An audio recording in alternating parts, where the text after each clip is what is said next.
Welcome everybody back to the DomCast episode 63. We are here 7 days after the league started, which is kind of cool because we've had some technical difficulties. As you see, it is just me and Kobe here today. Said podcast is coming out Monday. This one will on video actually be out on Wednesday, but the audio on Spotify and Apple Podcasts will be out on Tuesday, 7 days after the league started. So you know what? I figured we could go ahead and finesse it. We've had a week to look at teams, to look at players, and it has been a hell of a week. Yeah, y'all already know your regular host, Kobe. Say what's up to the people, and we'll go from there. Good, everybody. This podcast I did not even mention last time, and it showed every time I forget. It's on Spotify. It's on Apple Podcasts. So the little stars right there on Spotify, you press rate, helps the show, I think.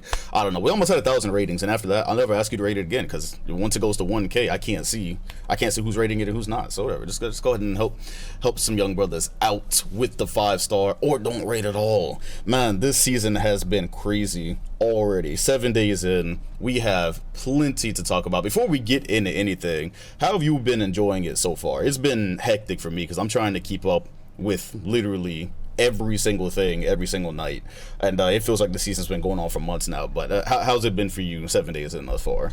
Yeah, I mean, it's been pretty entertaining so far. You got a lot of teams making some noise, like, you know, the Jazz is my favorite team in basketball right now. I never thought I'd be saying that. I ain't say that. I wasn't saying that when Gobert was there, you know what I'm saying? Right. But, you know, you see when they got a big man that, you know, can create something, you know, you see what happens, you know what I'm saying? But the Jazz are just playing phenomenal basketball, moving the ball around, great on both ends of the floor. I'm liking the way the Nuggets are looking as well. Overall, the Celtics do look pretty good. The NBA is in a really good spot, very balanced. Got guys like Donovan Mitchell off to a hot start. John Morant's been going nuts. So, yeah, man, NBA is in a great spot right now. Yeah, after you said I've been, what do you say, cheering for one of my favorite teams in basketball, Utah, everything else blanked out for me right there. No, it's crazy. I guess that'll just take us into our section about what caught our eyes this week, because if you were paying attention to the NBA, the Utah Jazz, that's wild, bro. We're starting off the first podcast talking about Utah Jazz basketball. That is insane. Just so this is out there when people come back to listen to this pod. Remember last year, I don't remember what the Wizards started with, what record they started with in 2020. The 2022 season, but they started off good, and then we never heard about them again. So if the Jazz end up doing what they were supposed to do, just remember, it's the first 4 games, but through those first 4 games, they are 3-1, I believe. And this is a team, like, the players themselves just have nothing to lose. So when you talk about tanking, that's something obviously the front office might want, because then they can get a pick, but the players, they don't want to hear that shit. Another team that we would probably be talking about in terms of this is the San Antonio Spurs, and Devin Vassell, he had a whole quote come out basically saying, don't talk to me about tanking, I don't really want to hear that, we're all professionals, we get paid to do this. And you know, we'll talk about San Antonio a little bit later, but the Utah Jazz, they are out here in these bottom 5 ever jerseys, and these construction site jerseys, just playing good basketball, bro. Lauri Markkanen had a tough night against the Rockets, but the rest of the games is like, I think, the Markkanen that we probably expected when he was playing for the Chicago Bulls. The Vanderbilt getting some center minutes, playing tough on both sides of the ball. Walker Kessler, I'm seeing Kelly Olynyk lob passes to Walker Kessler. They just don't have. They don't have anything. Nobody expected anything from them, so they're like, all right, cool. We're just gonna come out here and by the way, you know, I'm gonna save that one. I don't even want to ruin it. I'm actually gonna save that one because that's for later in the show. Yeah, Utah has 100% caught both of our eyes very obviously throughout this season. This isn't necessarily a stock question, but from here in the first week, so 7 days in, what do you expect to happen going forward from here? Do you think this is going to be a thing where the Utah Jazz continue? Because everybody they've beaten so far, like, they're all good teams. Who did they beat this week? They beat the Nuggets, right? They beat the Nuggets in first game. They beat the Nuggets. They beat Timberwolves. And the Pelicans. Yeah. And then they played the Rockets tough. So, like, 3 of those teams are good teams. We all had aspirations for those teams, and they played them tough. If it was just some bad teams, it's like, okay, that's kind of inflated. They played good teams.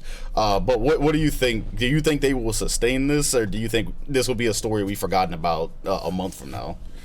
I think, to me, it depends on, you know, if Lauri Markkanen's going to keep, you know, this pattern playing this way. Similar to, like, 2019 Nets when D'Lo broke out. If this is Lauri's breakout, then I could see this, them being an 8 seed, possibly 9 seed, squeaking into play-in. But you look at teams like the Atlanta Magic. Every year they started out like 5-0, 6-0. They started out hot every year and they flame out. So you never really know with these teams, but I think it can hold up if Lauri Markkanen. If this is a breakout year and it keeps playing like this, and they're playing so unselfishly. That's the part nobody's talking about. They play so unselfishly. They're communicating on defense. They just play great as a team. So I think this can keep up. The funny thing is, so obviously Markkanen is the name that sticks out, but Kelly Olynyk also hooping right now, and the part about that is pretty much since he was traded from Miami, he's had interesting moments. You remember that at the end of the 2021 season, I don't know if you remember, but probably the last 20 games of the 21 season where he got traded to the Houston Rockets. I don't think anybody was paying attention to that. Who was watching Kelly Olynyk on Houston in 21? But he ended that season pretty well. I think he ended with like averages of 20 points a game, probably about 20 and 20 and 8 it looks like. 54% from the field. Detroit, he only ended up playing 40 games. But this is more or less, he's kind of picking up where he left off. I saw solid stuff. Again, it's the Pelicans. Again, that's another thing that's crazy, right? So, like I said, they dogged the Nuggets. When they were playing the Pelicans, they were up most of that game, and I believe it ended up going to OT. They ran some solid stuff at the end of the game to get Kelly Olynyk switched on to CJ McCollum for the game winner there. Possibly the blandest game winner you'll ever seen, but that also has to do with teams over switching, because that happened a couple of times this week. I don't know if that's a phenomenon you pay attention to, but CJ McCollum getting switched on to Kelly Olynyk pretty much costed them the game. We're going to talk about the Lakers and Blazers soon, but Nurkic got switched on to LeBron way too quickly at the end of that game. Almost cost him that dunk that ended up sending that to OT. The switching in the league sometimes is just, even when we talk about the Timberwolves, some of the switching just seems unnecessary. But again, it was solid. That was solid just play calling from Utah. As far as from what I expect, again, 4 games, like I said, we can 100% be here 2 weeks from now and be like, remember when the Jazz were 4-0? I hope that, I'll say this, I would hope, especially because I don't actually want Wembanyama, I'm going to go to the Jazz.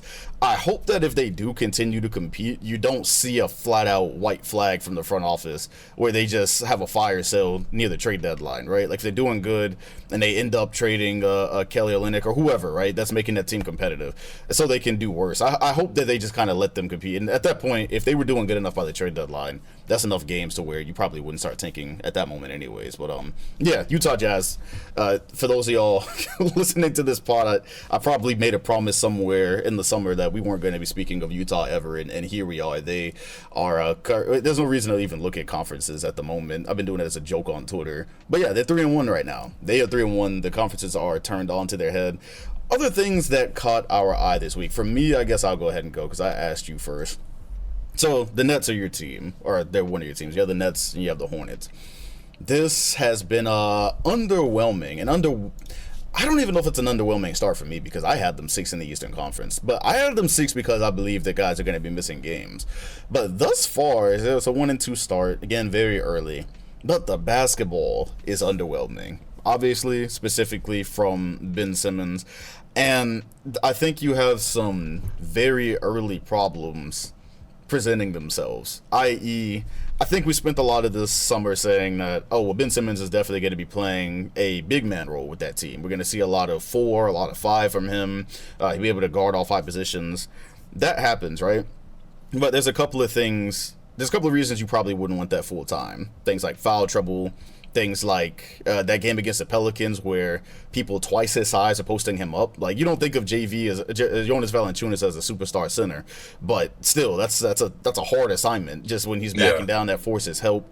So what's been happening, Nash went with the thing that I guess it was just an oversight on my part, wondering if he and Claxton would play together. You see him on the floor with other bigs. You see Simmons on the floor being forced to play with Claxton, who's having an interesting offensive season. We saw that in preseason as well. You see minutes with Day'Ron Sharpe.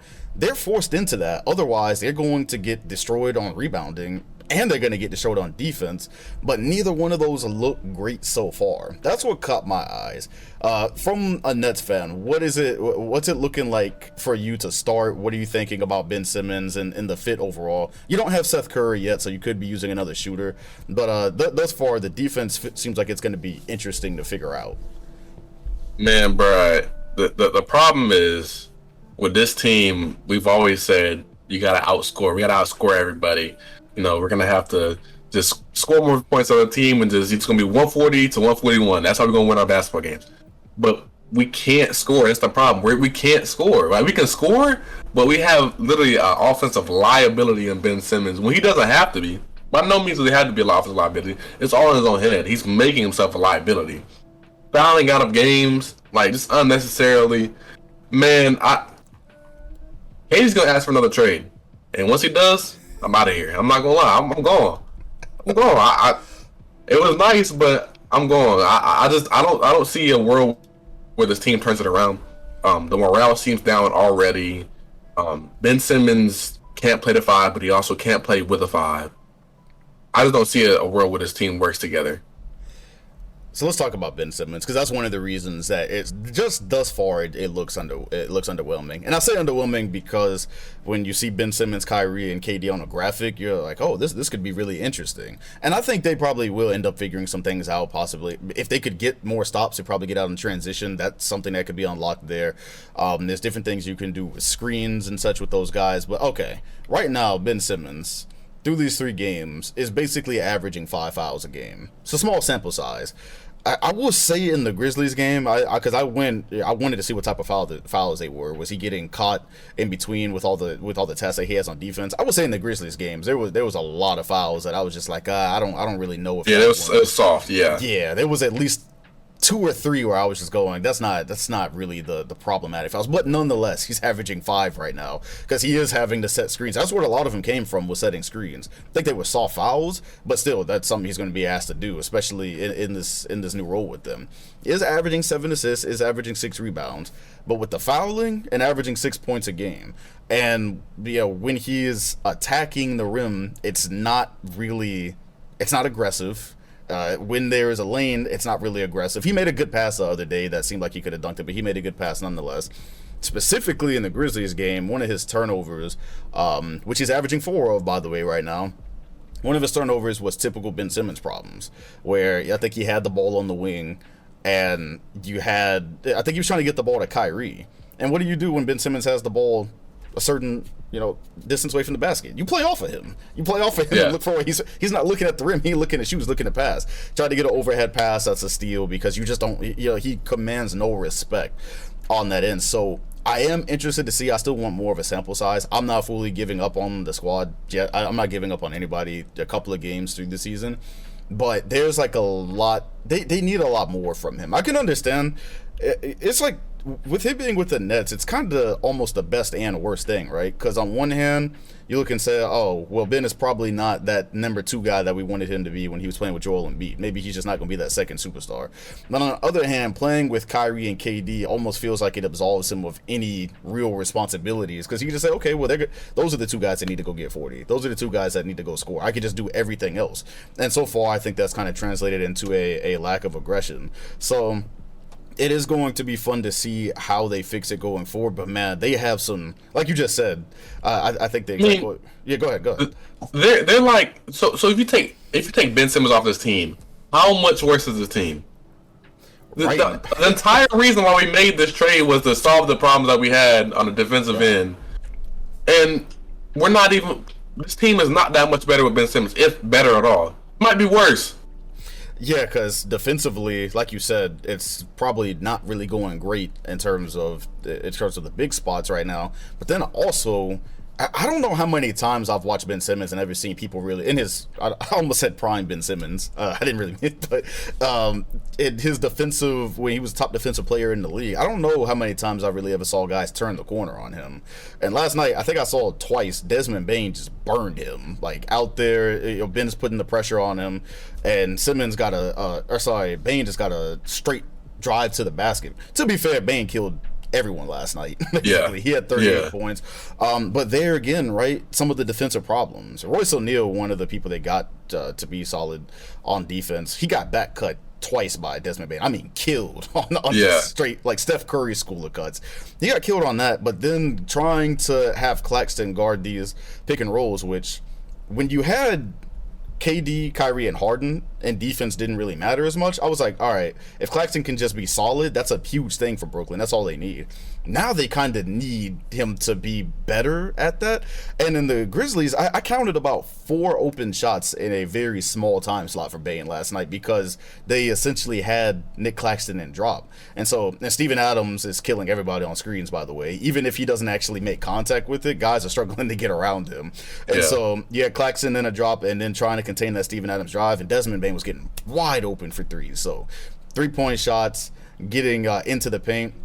The Nets can score with anybody. KD and Kyrie both had 37 last night, right? I believe 37. Yeah, 37 apiece. Yeah, that's gonna happen. Those two were gonna kill. But like you said, a whole part that Ben Simmons is supposed to bring to this, a little bit more offensive aggression and definitely more defense. Right now, the experiment is absolutely not going great, and it's not even the thing where you just say, "Oh, well, we don't have Seth Curry. Don't judge us right now." Seth Curry doesn't necessarily fix the issues that you got. That's just another. No. So that's gonna be fun. That's gonna be interesting to watch. They play the Bucks. We will be doing a watch party for the Bucks tomorrow. Jesus, already time is just flying. Yeah, we're gonna be doing, and that's gonna be fun. That's gonna be real fun because Giannis, we already saw him this week. That, speaking of catching your eye, what was that? He scored against the Rockets a cool like 40 something and 20 something minutes, and yeah, he absolutely dogged Houston out. It looked like he was playing with children.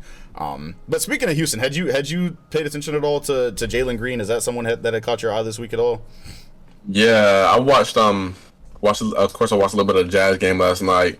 Jalen Green's looking pretty solid. I'm a little disappointed in Jabari so far. You know, he's kind of he looks a little bit like a role player right now. He's kind of just very very stagnant in his movement, not really attacking the basket with aggression. You know, most of his points are catch and shoot threes and stuff like that. But overall, Jalen's looking pretty good. KPJ's looking pretty good. Jalen, I think Jalen has the potential to be something great. He just has to figure out the mentality aspect of it, because I seen, for example, last night, like him and Jabari were going at it. Like, I was like, oh my goodness. But yeah, I think Jalen's gonna be pretty solid. Yeah, so Jabari Smith, we have a rookie watch section, so I would definitely probably touch on Jabari. Hasn't been the most impressive rookie, obviously, but at least, a couple of games in, last night was easily his best performance. I believe he had 21-9 and to go with a couple of blocks. So, we'll see if he begins to figure it out, because I think there's 2 rookies that are probably standing out from the pack at the moment. As far as Jalen Green, man, I'm excited, because the one thing I wanted to see with Jalen Green after year 1 was how the addition and improvement of that 3-point shot works into his game. He's knocking it down. Yeah. Yes, he already has the first step. We know how quick he is. We know how athletic he is. That wasn't really taking him forward in the first half of last season. So far, 7 attempts per game. Jalen Green is shooting threes at 48%. And for those of y'all who haven't caught any Rockets tape, they aren't just good ball movement, catch and shoot 3. No, he is giving people buckets. I'm talking like side steps, getting to his spot on the 3-point line. If he comes off of a pick and roll, he's able to shoot. He's not afraid to kind of just sidestep if he's created space. That's huge. Already averaging, if I hadn't said 24 points a game. The Rockets obviously aren't expected to win anything this year, but this is why I had Houston stock before I even knew who they were drafting this year. How about that? Because I was just going, okay, they're going to be bad for a while. They're going to accumulate talent. And you have Kevin Porter. I'm assuming Eric Gordon will eventually be moved for different pieces or whatever's going to happen with that. He looked like he didn't give a damn about that fight. He did not care. That's something that probably happens with every squad, guys arguing. But yeah, this early and to be between 2 young guys was interesting. Nobody will remember that in 2 weeks unless it becomes a regular occurrence. But yes, Jalen Green caught my eyes. We'll be on Jalen Green watch all year because he's absolutely. That 3 was like the only thing offensively that I think really, really needed a lot of work, aside from decision making and all that. You add that, boy, it's about to get scary. Speaking of scary, I guess, man, so many things caught my eye. Like I said, we'll be going to Rookie Watch a little bit later. So as it pertains to the Pacers, I'm gonna try to stick with Haliburton because so far, just in the first week, my most improved player thing, it's on its head. I had Anthony Edwards, who's not had a great start to the season. We might talk about that a little bit later, but Haliburton is looking crazy. We knew it was gonna be good playing with the Pacers. Pick. That was your pick, wasn't it? Yeah, that was my pick. That was your pick. So the thing that's going on with Haliburton. First of all, I've always been happy that he got traded from Sacramento. I wanted to see him and Fox on different teams for very obvious reasons. Now he's got the ball all the time. Malcolm Brogdon isn't even there, so he doesn't have to have possessions where he's standing on the wing or in the corner or whatever. Anyways, the percentage of his shots so far in these 3 games that have been assisted on are way down. You look at his first year in Sacramento, that 52% of his buckets were assisted on. Second year was 37%. It's down to 18% in these first few games. Reese is cooking, and it's weird, right? Because he has. We all know the thing people said about him when he came into the league was that his form wasn't going to translate. It was already translating from catching and shooting, but he's putting the ball on the floor now and somehow getting that off. That's like you see him coming off of screens and shooting from the mid and such. He's had a couple of double doubles. Yeah, Reese caught my eye for obvious reasons. I'm sure he's caught yours too. Yeah. No. Another thing with Reese is his shot creation looked a lot better this year. Like, see him hitting a couple baseline fades, and I seen him I don't remember who it was, but yeah, somewhere on the wing. Isaiah Stewart. Yeah, somewhere on the wing, bink, step back. I was like, oh my god. Yeah. So yeah, he's definitely looked a lot better this season. For sure. The bag is getting deeper, but also he could do a lot of this as well in previous seasons because he's been able to shoot from distance. The shot has been working since day one. I made a video a couple of games into his career. The shot has been working since day one. It's the control off of pick and rolls and getting the baseline shots, like you said, or even hitting some contested shots that's really getting me. And then we know his distribution game as a point guard I think it's going to be amongst the top in the league right now. Reese, as far as assists per game, I actually don't have that up right now, but I'm pretty sure it's high. He's had 2 or 3. Yeah, it's high. He's having a lot of assists, and considering the Pacers team that he's playing with, that is very impressive to be having that amount of assists. Because it's not a great team right now. Although he does have a bit of offensive talent to work with, it's not like it's an amazing team or anything.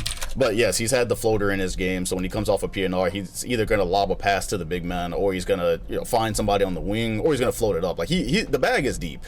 Recently, his first games is averaging basically 10 assists, so 24 and 10 through the first 4 games. Small sample, but I would say this is pretty much expected.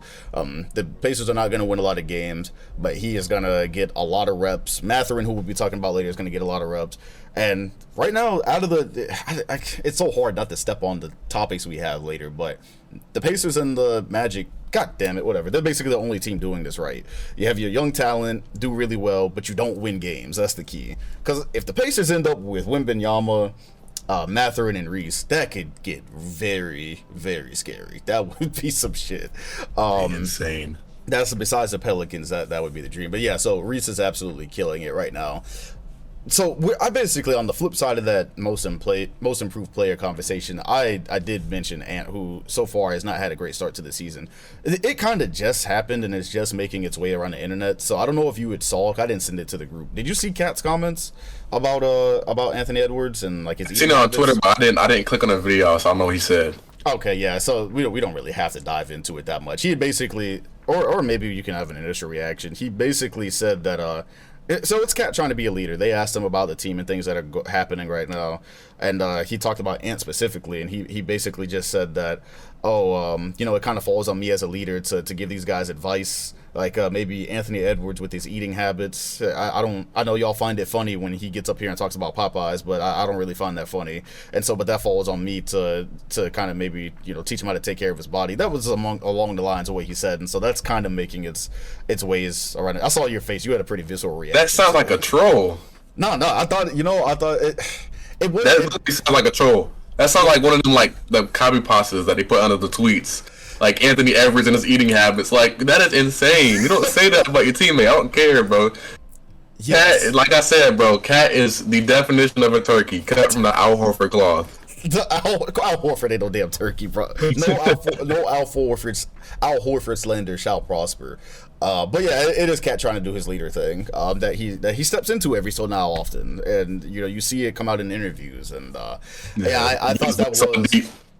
We'll talk about the Wolves actually because that caught my eye this week. Yeah, that is an interesting comment to have about your teammate in the media, especially when it's just like whatever cloth he is cut from. It's not really the leadership cloth. I don't think it's not, because there's certain players that could probably get this comment off and know how to deliver it, and also probably not say that exact thing, but still get their point across. But whatever. Basketball wise, Cat is so far. That's the other part, right? If Cat was out here just no pun intended eating, then that would be one thing to say that. But I already said I was worried about this because he lost so much weight with all the sicknesses he was dealing with throughout the offseason. He's come in and he's not great right now. He's pretty much averaging lows and everything. 4 games, the Wolves are 2-2. He's averaging 20 points and 8 rebounds, both literally almost career lows. Both of those are almost career lows. Field goal percentage is down to 41%. 3-point percentage down to 31%. And the defense does not look great, which is kind of what I what I was going to ask Mike about last week when y'all were having the Gobert and Wolves defensive conversation. It doesn't look incredible.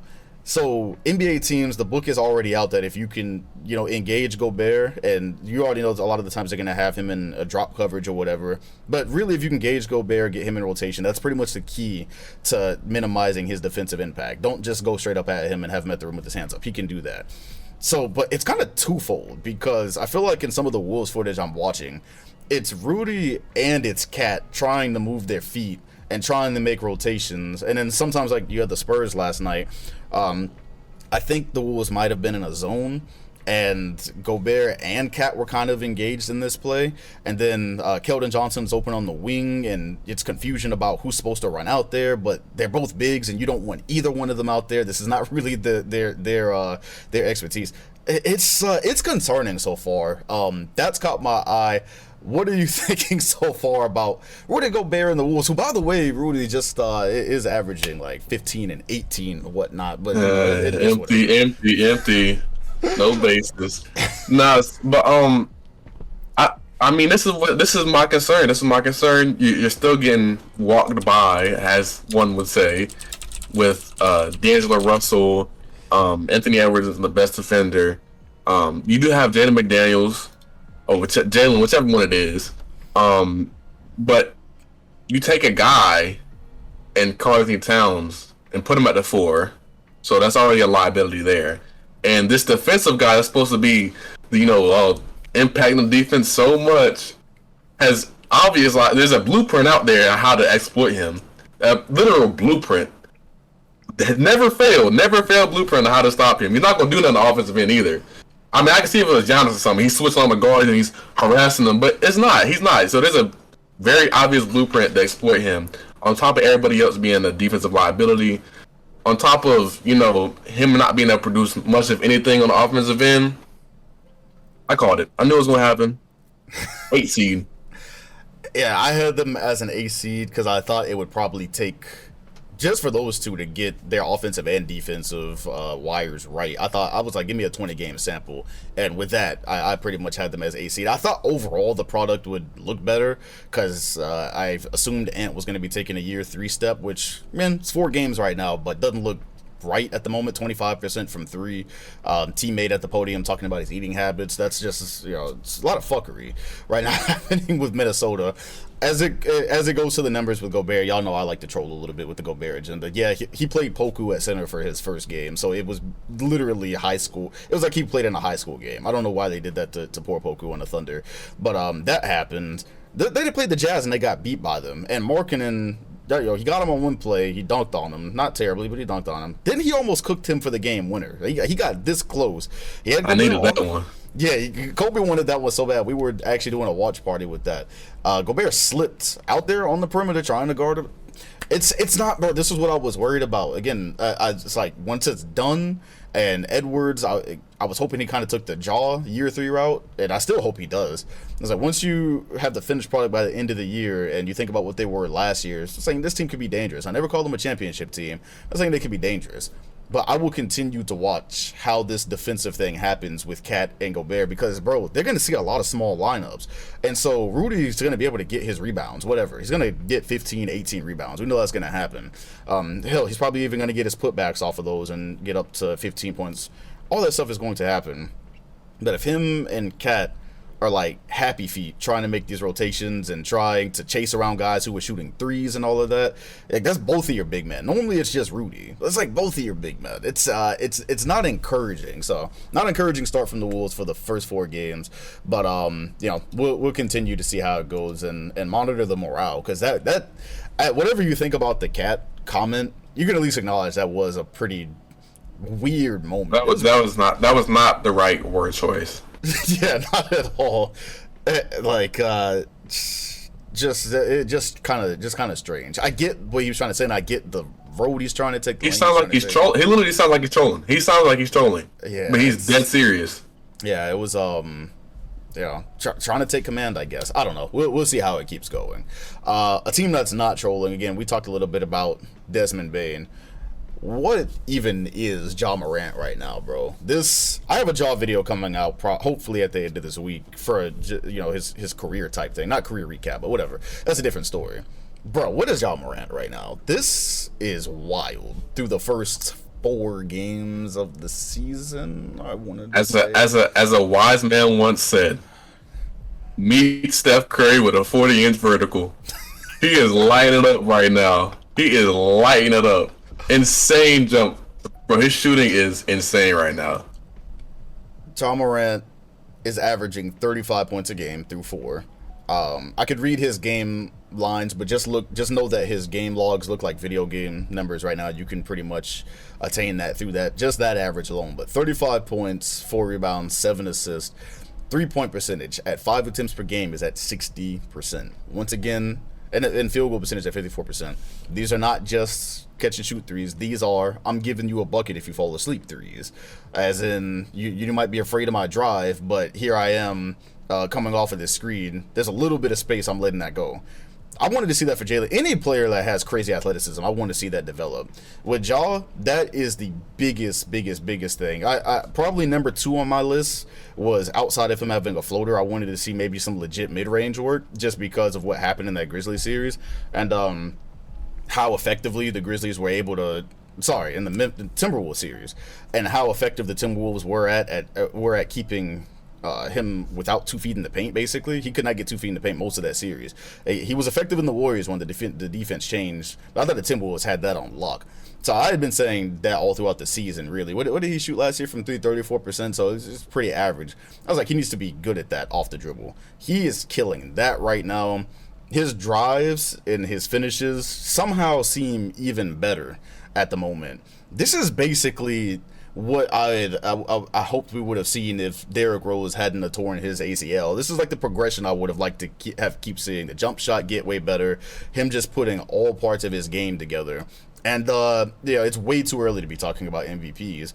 But I did mention last week I thought we were going to hear his name out there for sure, just because they don't have Jared Jackson. That's the defensive backbone. And so the big thing is, like, how does Memphis hold up without that? And oh gosh, they had to play without Dylan Brooks for a minute too, which may be a plus depending on how you look at it. But still, they had 2 guys a lot of y'all probably wouldn't recognize out there in that starting lineup for these games. So Ja is set up. That narrative was already there for him with the MVP.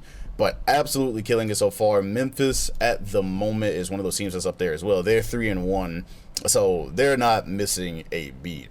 Yeah, Ja caught my eye by far, and that's always must-see TV. That was must-see TV last season. He's my MVP right now, easily. If there was a race at the moment, he's absolutely leading it, and that can just go right in line with the Sixers, actually, because my MVP pick this year was Embiid. He did put 40 on the Spurs in a loss. That's one of the teams the Spurs, one of the few teams that the Spurs have beaten so far, and yeah, I had it typed down here as Sixers. What you doing? Because they picked up the win against Indiana, but they have not looked good to start this season. I had them as a 4th seed. I believe you and Mike both were a bit lower on them. Unless you had, I look at. See, I think I had them higher, bro. I don't know why I did. Yeah, I think you had them 3rd. Philly, I know what I think about them. What have you thought about them in this pretty slow start that they've had? Which again they might erase, but thus far, what had been the thoughts that you accumulated throughout the first 7 days of Sixers basketball? They really cannot, they just can't defend. They just simply can't defend. They are relying on really 1 to 2 guys outside of Embiid, like D'Anthony Melton and PJ Tucker. They're relying on them to defend. And PJ Tucker's he's old. He's old, very old. So, and on the offensive end, what's it called? Joel Embiid has looked awful. Not awful, but he hasn't not looked himself at all. Like he has. I mean, he had a 40-point game, but he's getting the ball way too high. He's not getting low enough. He's settling for a lot of turnaround fadeaways. Harden looks okay, but I mean, if he's gonna score 30, he's also gonna give up 40. So I mean, I don't really see a world where this team turns it around and wins the championship, especially considering you got Doc Rivers coaching that team. I seen this coming. I don't know why I had him at third because I knew, I feel like the Sixers are one of those teams you look at me like, okay, they're okay, but you know they're not going to win a championship. Like, they're just not. They just don't have it. They don't have the dog. They have no dog. They're not going to win a championship. They can't defend. I would definitely plant my flag that I don't believe they're going to win a championship this year. I never really thought that. I will keep my fourth prediction, just because I think they can be a better regular season team. But as far as being a championship team, in this first week, they have very clear flaws that I don't think just get fixed by playing better basketball. So, like, number one, first of all, thank God they have PJ Tucker, because if that's the one option that they have right now in terms of, and it's not even really that great of an option to be your only option. But for instance, in that Celtics game, they basically Tatum cooked, but they had him on Tatum. If you don't have him on Tatum, who else are you giving a chance? Because they're not playing Matisse Thybulle. Matisse Thybulle through the first and I don't believe he played in the, let me just make sure, I don't believe he played in the Pacers game either. I don't know if he's seen a minute of action. Yeah, he played 2 minutes. So he played 2 minutes in the Pacers game. Matisse Thybulle's in the doghouse right now. Yeah, that's your defender. But yeah, in the playoffs, we already know he's a decoy. And guys are going to be playing you 4-on-5. So Doc is going to make him earn those minutes at some point. That's what he said. Said he'll have a chance at some point. But so there goes one of your only other wing defenders. That's problem number one. Number two, the part with Harden, we all know Harden's not a good defender. But to this, especially in that Celtics game, in that first game, it was flat out insulting. The one iota of Harden defense you get always is like that low post. If somebody tries to back him down, he can hold that down a little bit. But everything else is so bad, bro. He's gonna get beat off the dribble. Off ball, he is sleep. What game did they lose because he and Embiid? What close game was that the other day? It was a close game, and Harden got cut because he was asleep. He was looking in the paint. Dude cut right behind him and tied the game. It's sleeping my mind right now. I think he called Embiid to rotate there, but either way, he was not looking whatsoever. He had Grayson Allen, the Bucks. There you go. Fuck, it was the Bucks. Yeah, Grayson Allen hit him on a mean cut. That was kind of on him and Embiid. But yeah, so we already know. I'm beating a dead horse talking about Harden's defense. It's not good. But aside from that Pacers game, Embiid, and that's the Pacers again. Embiid's defense has not been good either so far. He is lacking a lot of energy, like you said. Aside from that 40-point game against San Antonio, that was a perfect point. Caught the ball very far from where he should be catching it in that Boston game. And it seems like the Celtics were able to successfully defend him as a small team. They would show him. Hope my camera didn't cut off. We should be good. Yeah, they were able to show him bodies and show him that, hey, help is coming, and he just kind of got it, and he either settled for a jump shot or he passed it away. Didn't even bother trying to collapse the defense in, which kind of seems like a thing that you would do, but to the Celtics' credit in that game when their defense, at least their scheme was pretty solid, and keeping it from being effective. He's been short on a lot of his jumpers that normally go.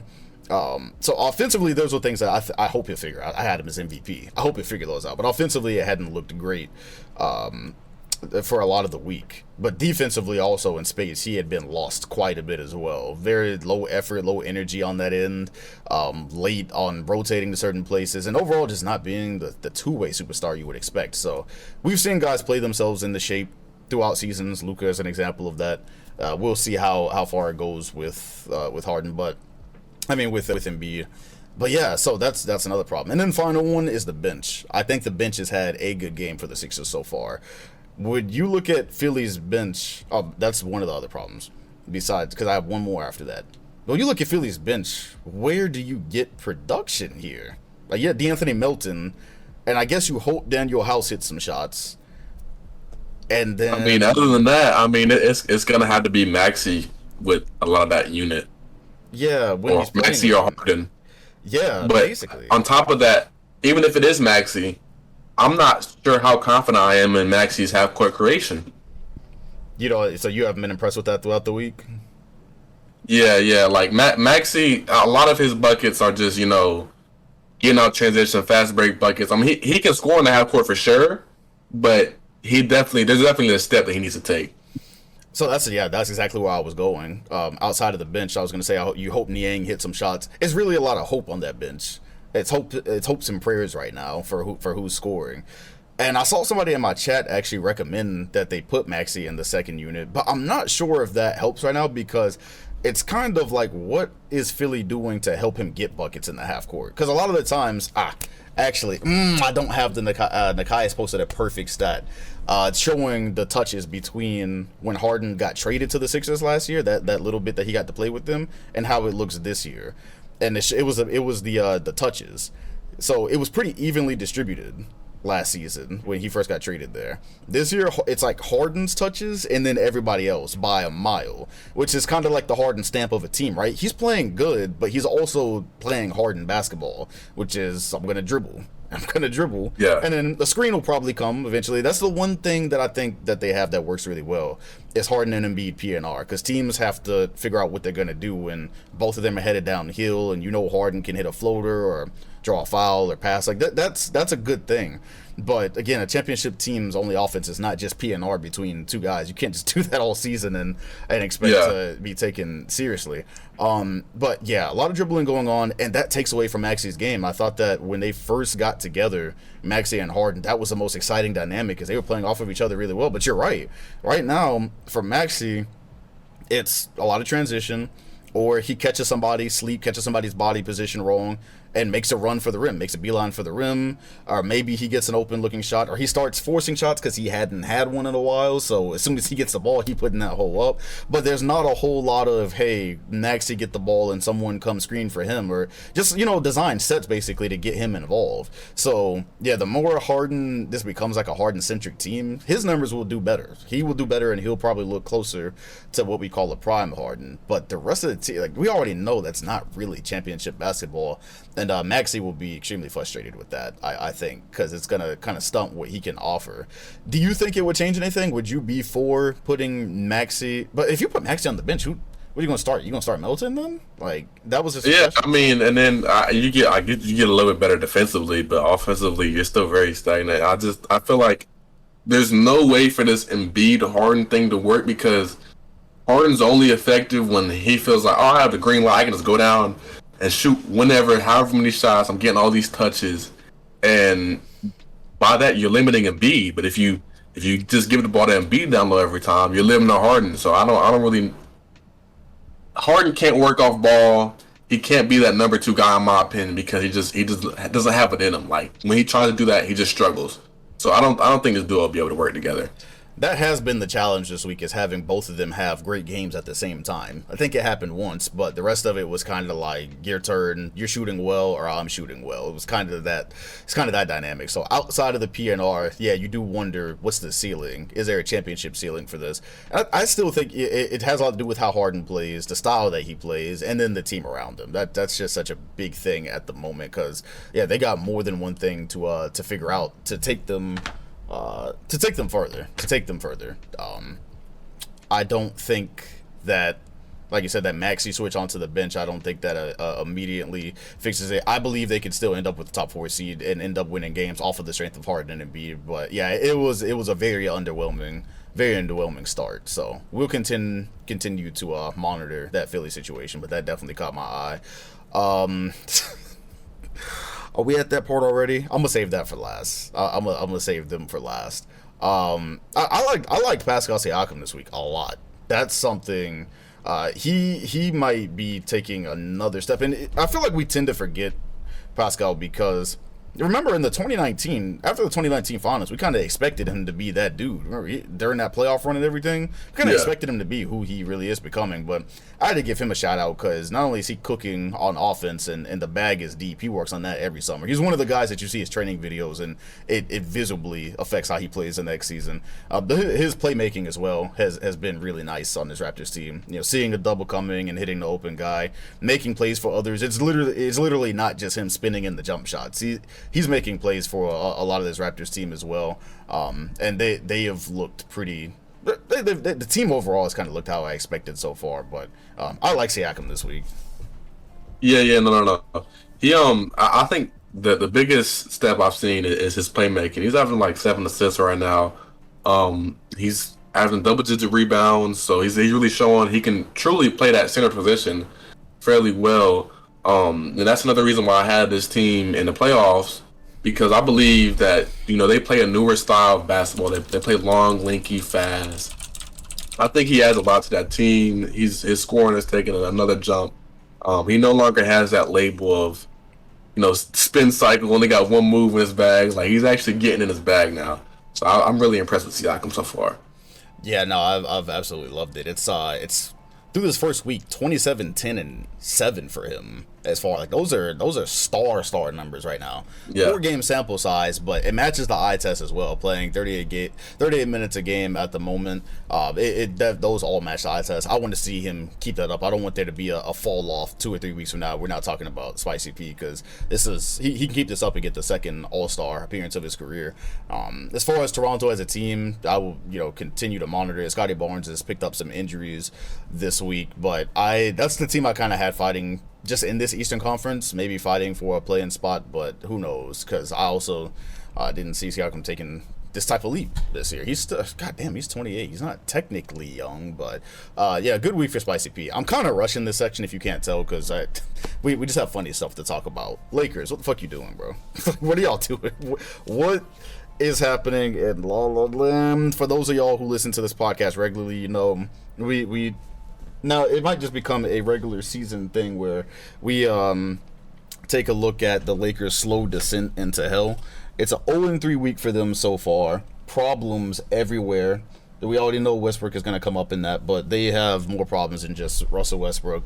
They lost to the Clippers. They lost to the Warriors. 2 good teams. And then they lost to the Blazers. So it's fascinating because obviously that Warriors loss was expected. The Clippers didn't play good. That's the one thing where people say, "Oh, but the Lakers were in these games." The Clippers didn't have a great game, bro. That's not the best version of the Clippers. We're a far way away from the best version of the Clippers because they have this really weird load managing minutes rotation for Kawhi Leonard. So it's a strange thing there. But John Wall, we'll talk about. I didn't even have the Clippers here, but we'll talk about them a little bit too. And then you lose that game to the Blazers that they had won. Seeing them lose that game actually hurt my soul, because going 0-3 on your week that way was brutal. Everything we already expect them to not be that great. They're finally about to pick up their first win, and they had that game won. And the Blazers are 4-0 now. They had that game won. Darvin Ham checked Russell Westbrook back in. League gone. And that's not the full story. LeBron took some bad shots. Yada yada. League. Lakers, what you doing? What'd you see from the Lakers this week? And then I'll go, because it's only been 3 games, so their season's not dead yet. But boy, nothing is encouraging in this 2022 sequel right now. This team is like, they're actually bad. Like, they're just not. No, they're bad. This is a bad basketball team. This is a downright bad basketball team. They're on offense. They're not really running it, and they're kind of going like the Brooklyn Nets style, like, oh, you get a shot now, you get a shot now, you get a shot. And it's not working at all. I don't have the players for that. On the defensive end, I guess it's good defense. Maybe you could say it's strength of schedule. I guess they're playing good defense, but then you got to look at the side of, okay, how long is AD going to be healthy for? So when AD goes down, what happens to that defense? So overall, they cannot score the basketball. They can't shoot. I'm going to hold my tongue on Westbrook, because goodness gracious. He's already got enough slack. Everybody knows what his problems are. He isn't a championship point guard. Never will be. That's all I'm gonna say.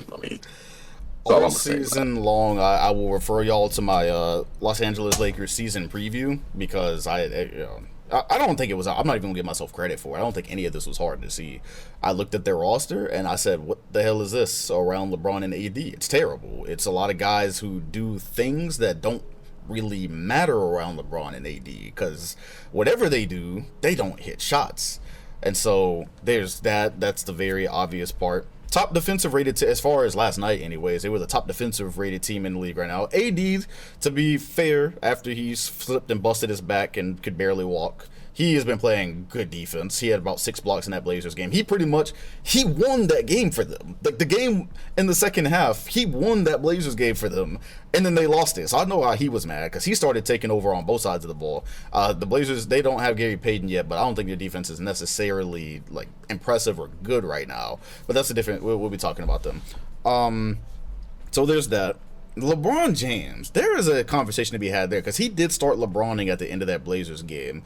But to start the season, and again, the team doesn't really fit, and there's not a lot of space, and the averages will tell you something different. But I don't know if LeBron has, I can't put my finger on it, but it hasn't been like the greatest. Obviously, it's not the greatest version of LeBron that we've seen. He's getting older. I don't know. I'm just gonna say there's something different right now. I'm just gonna say there's something slightly different. I mean, I think he's lost a step, not like a full step, but like half a step. He's lost half a step. Because he did get toasted on that last play when Jeremy Grant was the one who tied the game. Just beat drove middle on him. Yeah, easy, with no resistance, just easy. Yeah. And I think there's a couple of offensive possessions where Braun, also he was part of winning that game with the Blazers. He did the one thing Braun is going to do. He's still going to run into the middle of your chest and get an and one. Like, that's happening. But he took some bad shots at the end of that game. Now, the reason that he gets leeway for that, because people will go, "Oh, well, Westbrook took that horrible shot, but LeBron took horrible shots before him." But okay, that's LeBron James. We've seen him do this before. We know what he's about in the clutch. We know what LeBron does. So he gets the leeway to take some bullshit and then just go on and not. He'll probably still hear flack from it from some people, whatever. There's a difference between LeBron doing that, who's won championships and had many clutch moments, and Westbrook doing that, who had this exact moment happen before. I had a flashback when Westbrook took that shot. He was trying to get a 2-for-1 while they were up by 1 point. I haven't heard of that, but whatever. I had a flashback to 2016 when he took a wild ass shot to try to I don't know, extend the lead against the Warriors, and then Curry took it to the other end, and we all know hit his famous shot. Because right after that Westbrook possession, what happened? Damian Lillard came and pretty much gave them it would have been the game winner if they didn't have that unnecessary switch at the end. But either way, it was a flashback moment. Yeah, so you're pretty much right. We really don't have to go in on the whole Westbrook thing like that. But Pat Bev, yeah, he's open for 3 for reasons in the corner. Takes it, misses it. That's the other thing, bro. People are telling him to stop shooting. They have no choice at all. They have to shoot the ball. They stop shooting, bro. They're just gonna sit there and just let the clock run out, bro, because they have to shoot. They have no choice. Guys, I think that's another reason why Braun is struggling a little bit, because he has no room to operate. You know what I'm saying? He's running into guys while he's trying to drive. I guess you could say the same thing for Westbrook. I don't know, man. They can't shoot the ball. That's the major problem. But with Russ, it comes like, bro, when he took that shot at the end of the game, I actually question whether he's throwing for his top, because he doesn't want to be. Fam, what situation is it ever? You really might think something different, but is that a thing going? In that situation, what did they have? They had about 20 seconds on the shot clock left, 30 on the game clock. 2-for-1 while you're up 1. And a quick 2-for-1. Like, when is that a thing that happens regularly? Oh, say he makes that shot. What? Why not? Wouldn't it be more logical? 12-second difference on the shot clock. Let's say you make that same shot and there's 12 seconds left. The offense has less time to run their sets. It's simple basketball. Rather than, okay, say you get 2-for-1, and then how much time would be? There'd be 3 seconds difference if they ran the clock out on the other end. It'd be like 3 seconds difference. So 3 seconds that you have to now finish the game. I'll say they hit a 3. It makes no sense, and he's not thinking about all that. There's no way he's thinking that far into it while he's dribbling down the court. All he sees is the rim, bro. That's all he sees. Nurkic didn't even guard it. Nurkic did that twice in that game. He didn't even guard him. Extremely disrespectful moments by Nurkic, by the way, who did that twice. Not just to Westbrook, but there was one where Anthony Davis was spaced in the corner for three, and Nurkic turned around and grabbed his face like this, and then AD hit the backboard. That was extremely disrespectful. But then for Westbrook, right? The way I described it was like the move you do to your little brother because you know in the front yard he's not strong enough to get the ball to the rim, so you just kind of like fake at him like that. That's what Nurkic did to him on a game-deciding play. He saw Westbrook running up, and Nurkic did that right there, and they got the rebound. And I'm like, they wanted Russ to do that. Everyone knew he was going to do that. They wanted him to do that. Once he did that, I really kind of it really felt like he was throwing, bro. It felt like he was throwing. There was one other shot that he took like that was ridiculous to me. It was obscure, and I didn't post it because I didn't want to pile on with the Westbrook hate. But in the Clippers game, something, I think it might have been when AD got hurt, and the Clippers started to gain momentum. They go up 11 points. Russ brings the ball down the floor. Nothing happens yet. No P&R, nothing at all. They're guarding him with their center because that's what you do to Russell Westbrook these days. You put your big man on him because he can't hurt you. He's not going to drive and finish. He's not going to do anything. There's no shooters for him to kick to. He's not going to hurt you when you do that.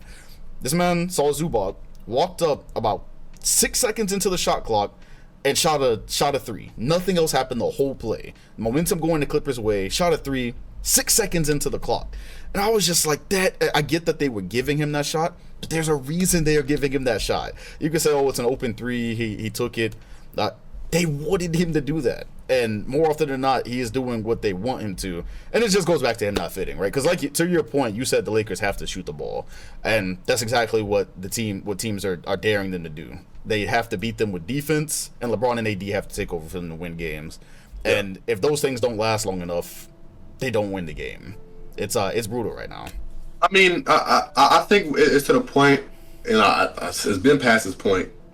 We really have to look at Westbrook, and it's like he really is not self-aware, like at all. Has zero self-awareness when it comes to the basketball court. Like he doesn't. For one, he doesn't realize that he's not the same guy that he was, and a lot of the stuff, like I hate to bring this up, but like the hit in the side of the backboard and stuff that he be doing, like it's so consistent that it makes. I hate to say this, but it makes me question. All right, how much, like. It's gonna sound like ball don't stop. Like how much like pure skill did he really have? Oh, but you see what I'm getting at though. Like it's the same spot. It's like consistent. Like you know he's good for at least one off the backboard, air ball, whatever it is. He's good for it. So it really makes me consider like how much pure skill has Westbrook really had in his career. So let's talk about this as it pertains to Westbrook, because we know the Lakers suck. We knew why they were going to suck, and they're terrible right now. We know Westbrook doesn't fit, and even if he is better than he's showing, it's never going to show with the Lakers. It's really bad right now. He's down to 10 points a game. I think he's shooting 8% from three. It's horrific. All that, right? Now, I saw something interesting, because the obvious thing is you say, oh, the Lakers got to make a trade. They have to make a trade. They have to do it soon. But I did see a dissenting opinion on that, and they were going, well, do you want to tie up that much money next year in guys that may or may not really change this too much? For instance, I don't know if the deal is still on the table. The Pacers, what is it? It's Russ and picks for Miles Turner and Miles Turner. See, look, even after hearing the dissenting opinion, I don't know where you land on it. Even after hearing the dissenting opinion, though, I still am on the line of, first of all, you don't have much left of LeBron, and you can see LeBron is still great, and he's going to average a lot of points this year, but you can see at least a third of a step has come off, even if you're just putting on the defensive end. Like, time is ticking. You have LeBron and AD for this time. You have to maximize it. I think if there is a trade on the table, you're in this situation now. I had said this last year. People were wanting an all-encompassing fixing trade with this Westbrook thing, and I was like, it doesn't exist. It does not exist. There's no world where you trade Westbrook and you're not stuck with money for the next few years or whatever. You made this trade. It wasn't a good trade. I'm on the side of, if that's on the table, even if you don't think it's going to win them a championship or whatever, you got to do it, because at this point, they're gearing up, just on the track they're on right now, they're gearing up to not really even be a competitive team this year. They are one Anthony Davis slip away from being lottery, bro.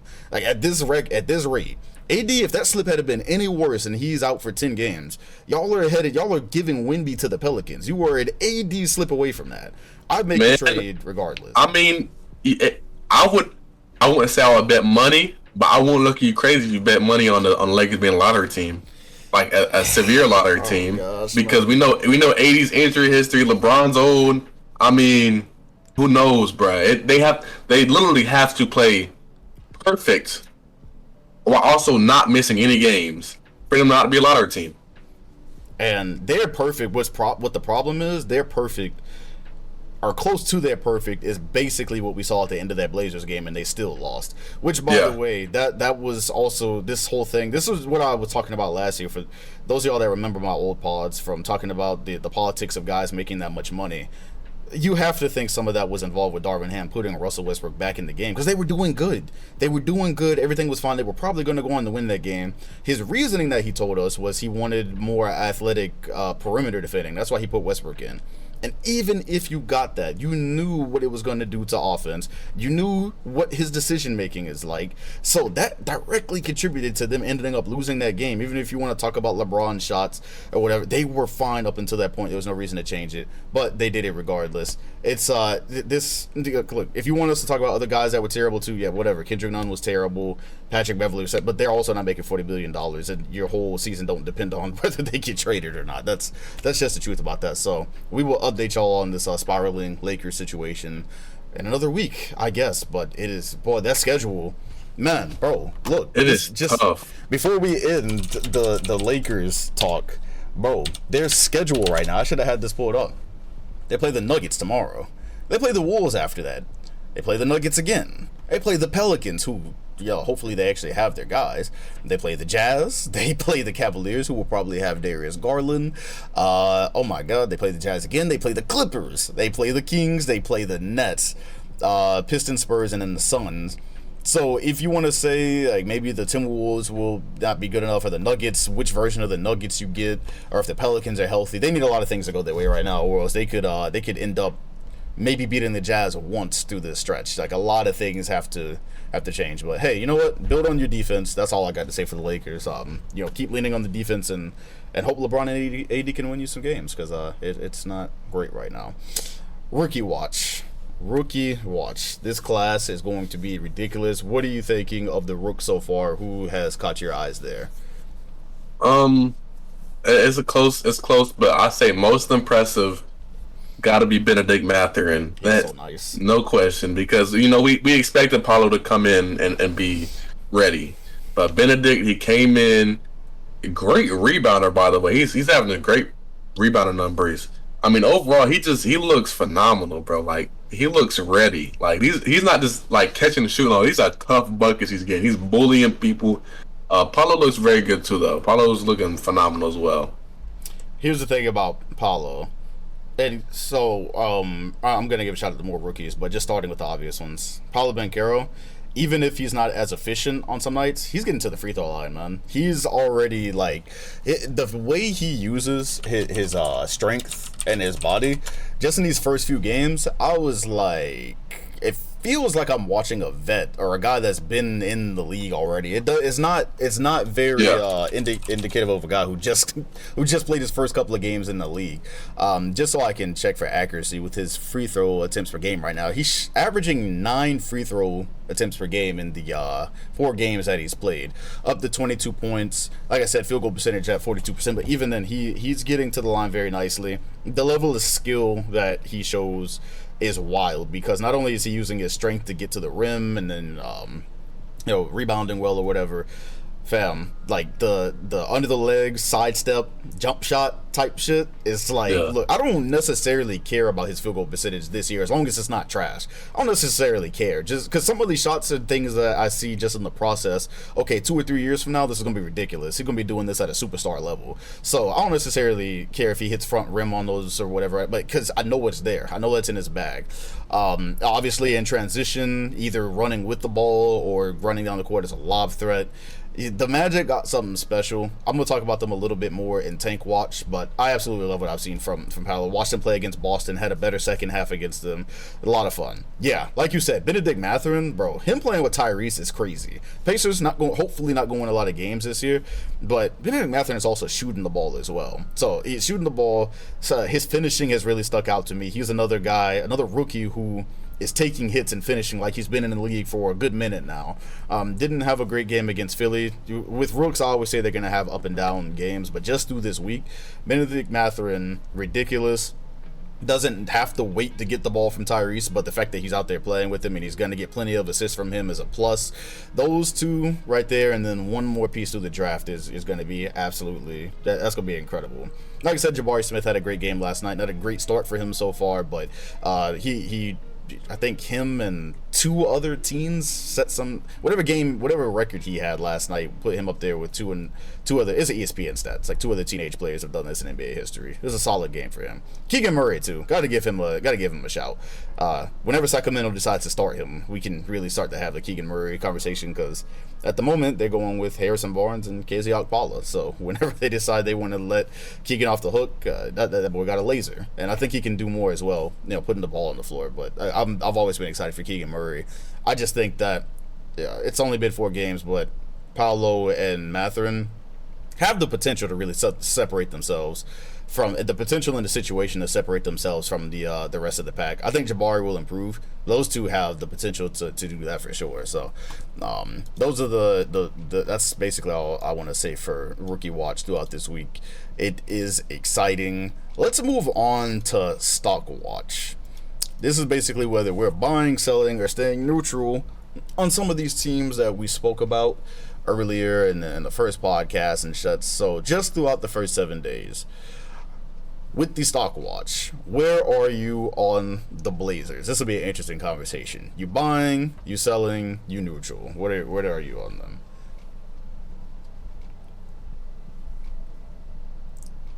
Go ahead. I'll buy. You gonna buy? Yeah, I'll buy, because I didn't even have them in the playoffs, so I'll buy. The Blazers I like what they got going on over there. There's a few young guys, Shed and Sharp as well. Anthony Simons, they're coming up.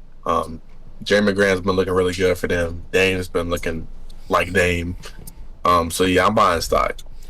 Let's have a Portland conversation, because neither one of us had them in the playoffs. Now, I did explain for both of these sides, for both conferences, that I thought there was going to be a couple teams that aren't bad, but there just won't be space for them in the playoffs. Now, you look at Portland, it's a very known fact. I just made a video about him 2 weeks ago. Damian Lillard is healthy. They don't miss the playoffs. That hasn't happened yet. When he was a rookie, it happened. I don't really count, but whatever. This is probably since Dame has since he lost his cast in 2016.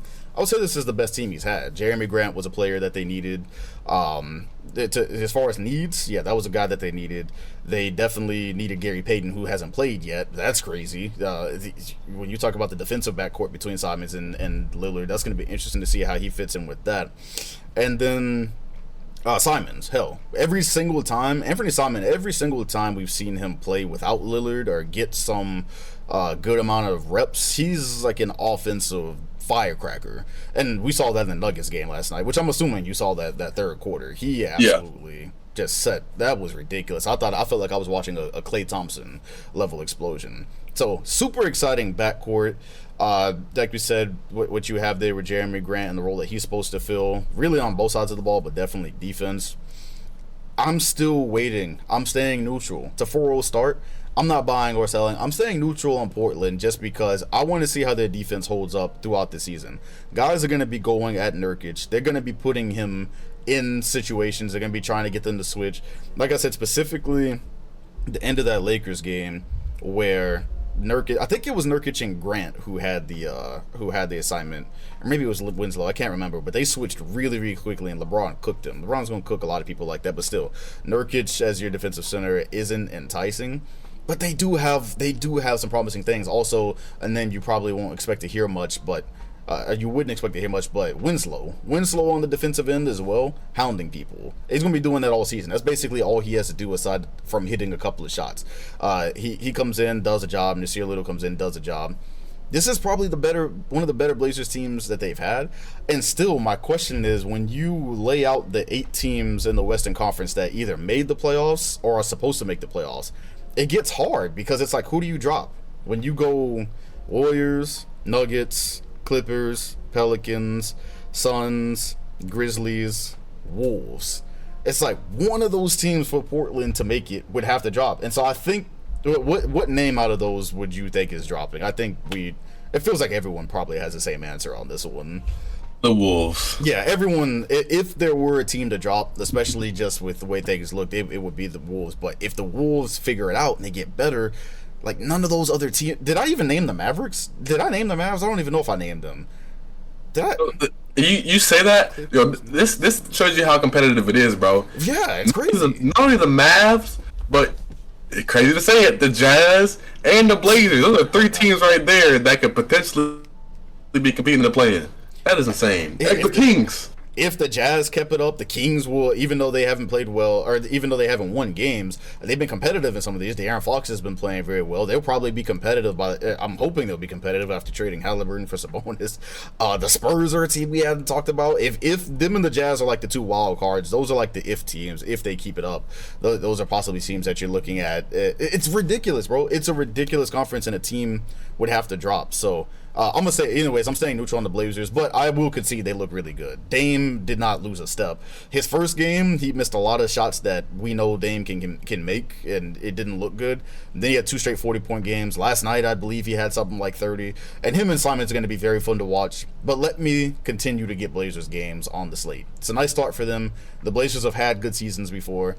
Let's just wait and see what happens, because a team is going to have to either get injured in this conference or they're going to have to fall off. For some of these teams to slip into the playoffs, a lot is going to have to happen. So we're just going to wait and see. I'm saying neutral on the Blazers, though. I should buy. I'm saying neutral at the moment.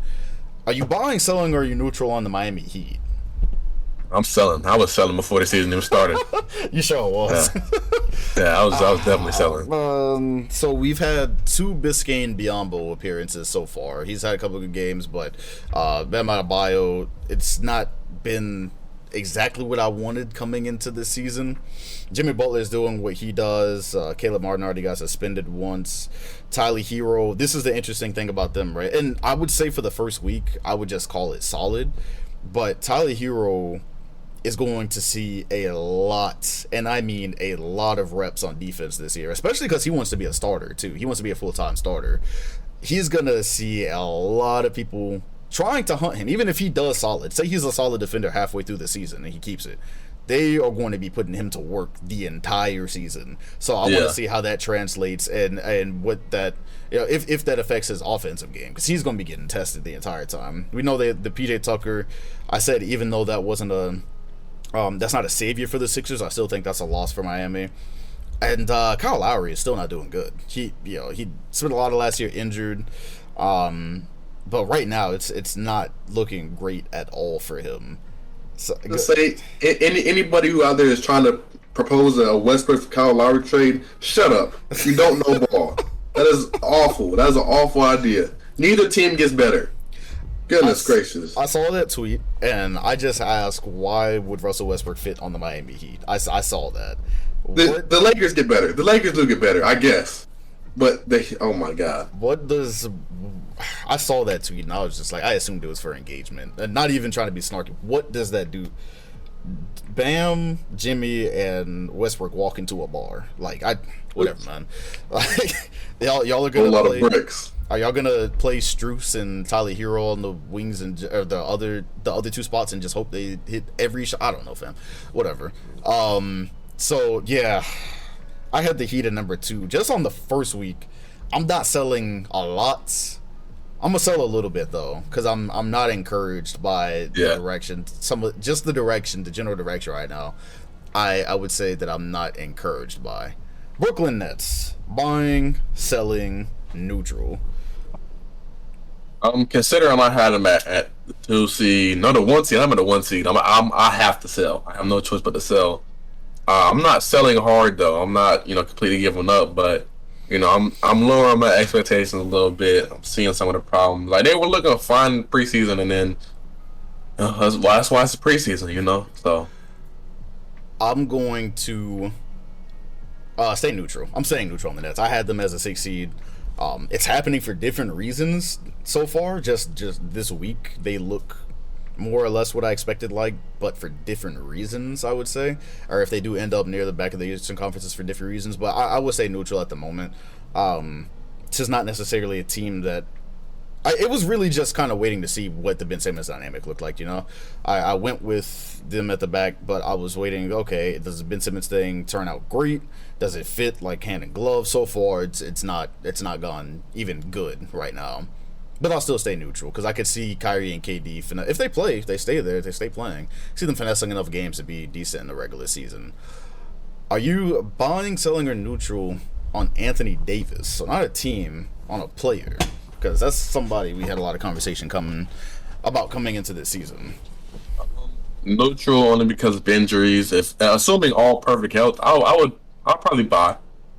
I buy. I like the way he's looked so far. He's definitely taken a step up, but his scoring the ball outside of 5 feet has been a struggle for him. But I'd buy.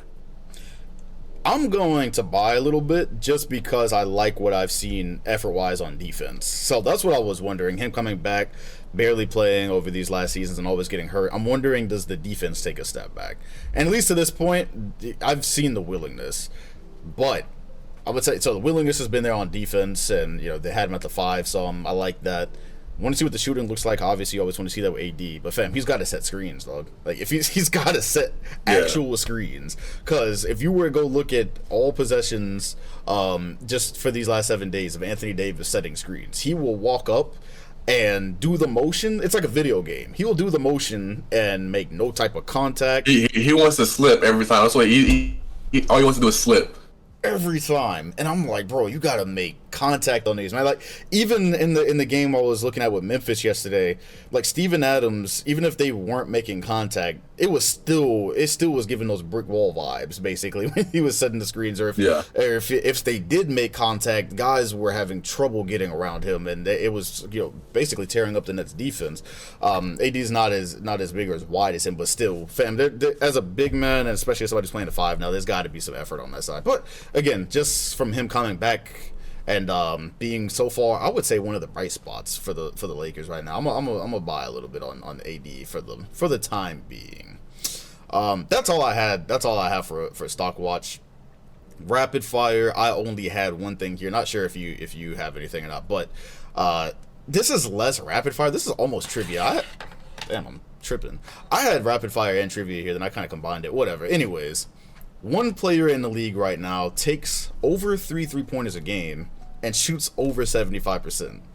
Can you guess who that is in this small sample size of a week? Okay, so I'm not gonna go with somebody who's like a Steph Curry, Klay Thompson, one of those guys, because they take too many shots to be that efficient.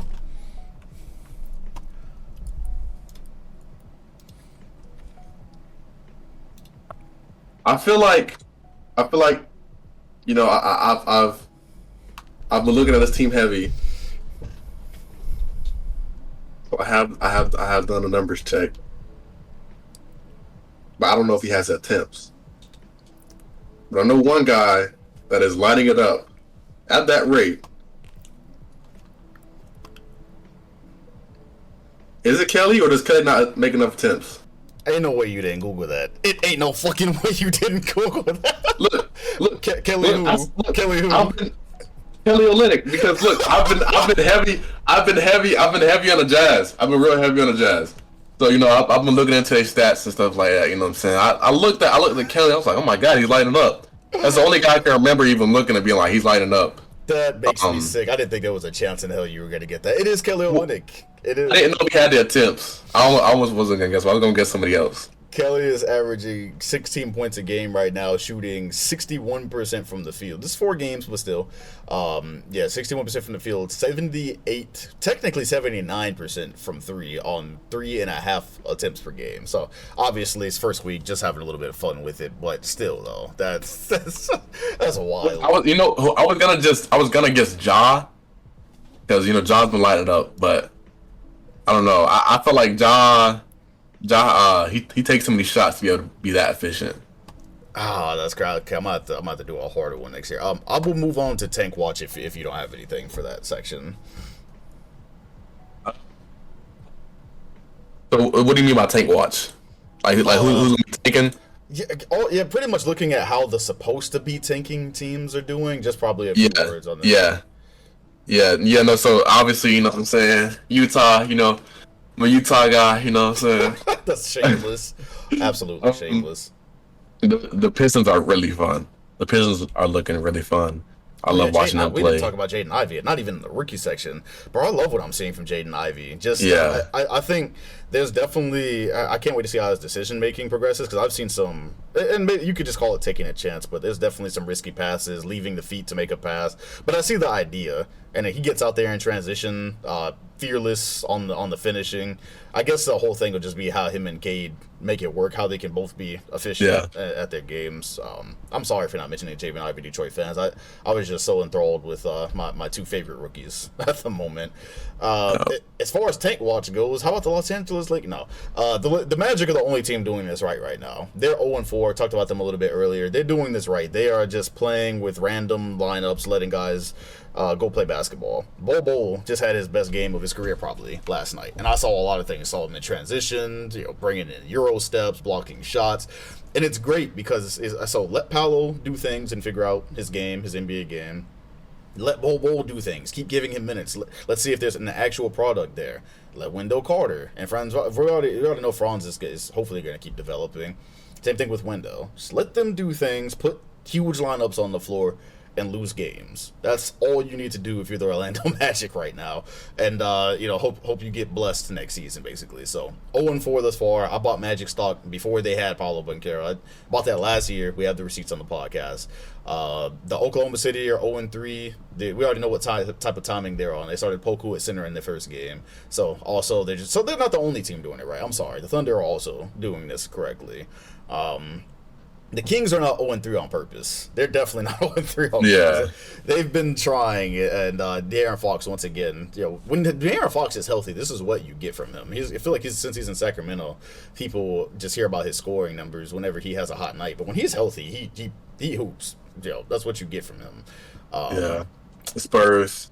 Yeah, Spurs playing good. Devin Vassell, Keldon Johnson, and Jakob Poeltl as just a big man in general, but passing. Yeah. The Spurs are like doing things, and again, I'm gonna wait more than 7 days. But Devin Vassell, as I said at the beginning, was the one who was like, "Don't talk to me about tanking," basically. And he was hooping last season too when he got the opportunity. DeJounte Murray is gone. You done got an All-Star out of here. More touches have opened up. Those two are going to be fun. I guess it's the same question with the Jazz. Do you think that keeps up, or do you think it regresses to the mean as we continue here? I don't think the Spurs will keep up. The Jazz, I can maybe see the Jazz are a little bit deeper. They got a lot of spark plugs, but the Spurs, if you look at that roster, they had like the most like boring roster in the NBA. I would argue the Jazz are more boring somehow. I don't know. Maybe it's because I like Keldon Johnson and Vassell. I mean, they don't. The Spurs don't got like a Jordan Clarkson or Colin Sexton. Those are entertaining guys to watch. That is true. That's very true. Actually, it's just when I don't know. Maybe the jerseys are affecting my opinion there. When I see Utah go out there and I see Vanderbilt with Kelly Olynyk and Markkanen and then Sexton's there running 100 miles an hour, I'm just like, but whatever. But good basketball this week. But I don't know. I really do like those two from San Antonio. I am interested. Same question I had for the Jazz. As the season progresses, do they go like, all right, y'all are doing great. Let's see what we can get for Jakob Poeltl so we can move this tank along. So, because somebody will get something in Jakob Poeltl if they did. A team that's actually playing for something would definitely have something with him. We didn't talk about that's basically the tank watch. The Pacers. We talked about a lot of these teams that are doing that. We know what the Rockets are on. The goal is not to talk about every team every week, but I guess I'll wrap this up by just a mention of the Dallas Mavericks, because we didn't actually talk about the Mavericks and Suns game. So much has happened since then. But shout out to the Suns. Shout out to both squads. First of all, Christian Wood is offensively doing the things that we thought would happen with he and Luka. Question was always defensively, but offensively that pairing is working beautifully. JaVale McGee, same thing. We already knew with Dwight Powell. Playing with Luka, that would be cool. But I have to give a shout out to Phoenix. I know everyone's praying on their downfall. The first game, I was laughing, bro, because that looked like Game 8. First half of that game looked like Game 8 of Mavericks and Suns. I thought they were going to die right there. And Devin Booker, ever since that moment, has basically cooked. So you got to give them credit for not dying in that Dallas game. Yeah. That would have been a really bad one to lose. Yeah, overall, I mean, they look really resilient. Coming off of that first half, I wouldn't be able to do it. If I see myself getting smoked like that by the same dude, man, I I throw thought in the towel. I thought we had a LeBronto situation coming up. I really Yeah, did, and I got off stream. I was like, okay, well, this is just what this is now. The Suns are about to do what we thought they were going to do in our first podcast, because I think we were all a little bit lower on them. But shout out to the fight they had. Chris Paul is not off offensively, scoring wise. He's not off to a good start. He got replaced at the end of that game by Damian Lee, who ended up hitting the game winner. That game was literally just like the Twilight Zone.